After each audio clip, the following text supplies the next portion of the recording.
Habang abala sa kanilang mga gawain sa umaga ang mga housemates, kausap na ni Kuya ang kanilang pinakabagong bisita na nagbabalik bahay. Maligayang pagbabalik sa bahay ko, Maris.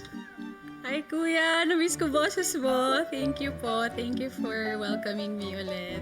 Kamusta ka na, Maris? Ito pa rin po. Ganun pa rin naman. Masaya. Kuya, nagtatrabaho na ako.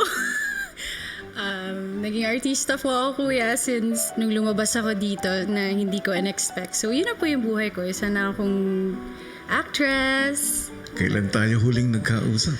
11 years ago na, Kuya. Kaya mahaba-habang panahon na po.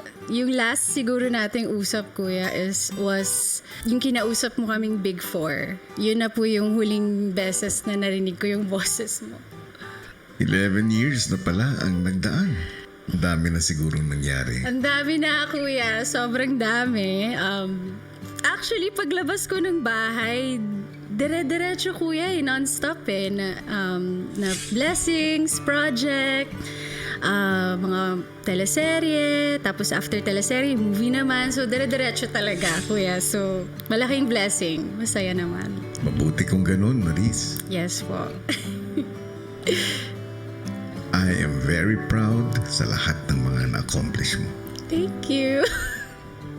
Thank you, Kuya. At nakikita ko, ikaw pa rin yung Maris na nakilala ko. Kuya, mas shy ako dati. Aminin mo, wala kang nakuha sa akin. Puro lang ako tahimik.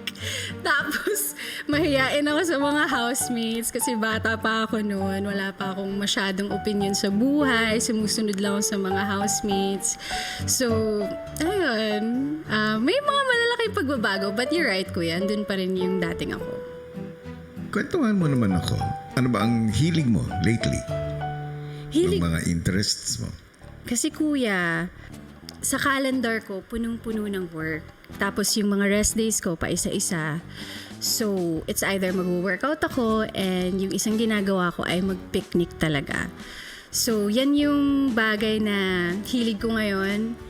Maglatag ng tela sa grass, may pagkain, may speakers, may music, may friends. Lagi akong nag-aaya sa friends ko, Gika ba mag-picnic tayo, hanap tayo ng kakahuyan.